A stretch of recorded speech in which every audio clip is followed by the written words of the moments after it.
We gather today at a moment unique in the history of the United States. This is the first time that the United States Congress has solemnly resolved that the President of the United States shall proclaim an honorary citizenship for the citizen of another country. In enjoining me to perform this happy duty, the Congress gives Sir Winston Churchill a distinction shared only with the Marquis de Lafayette. In proclaiming him an honorary citizen, I only propose a formal recognition of the place he has long since won in the history of freedom and in the affections of my, and now his, fellow countrymen. Whenever and wherever tyranny threatened, he has always championed liberty. Facing firmly towards the future, he has never forgotten the past. Serving 6 monarchs of his native Great Britain, he has served all men's freedom and dignity. In the dark days and darker nights when England stood alone and most men, save Englishmen, despaired of England's life, he mobilized the English language and sent it into battle. The incandescent quality of his words illuminated the courage of his countrymen. Indifferent himself to danger, he wept over the sorrows of others. A child of the House of Commons, he became its father. Accustomed to the hardships of battle, he had no distaste for pleasure.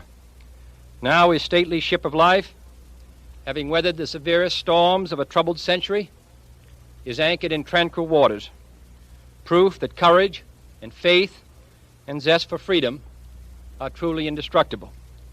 The record of his triumphant passage will inspire free hearts all over the globe.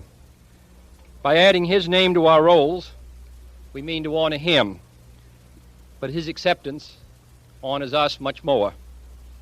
For no statement or proclamation can enrich its name now. The name Sir Winston Churchill is already legend. By the President of the United States of America, a proclamation. Whereas Sir Winston Churchill, a son of America, though a subject of Britain, has been throughout his life a firm and steadfast friend of the American people and the American nation, and whereas he has freely offered his hand and his faith in days of adversity as well as triumph, and whereas his bravery, charity, and valor, both in war and in peace, have been a flame of inspiration in freedom's darkest hour, and whereas his life has shown that no adversary can overcome and no fear can deter free men in the defense of their freedom, and whereas he's expressed himself with unsurpassed power and splendor the aspirations of people everywhere for dignity and freedom, and whereas he has, by his art as an historian and his judgment as a statesman, made the past the servant of the future, now therefore I, John F. Kennedy,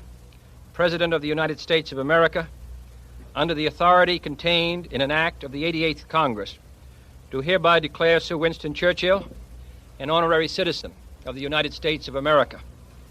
In witness whereof I have hereunto set my hand and caused the seal of the United States of America to be affixed.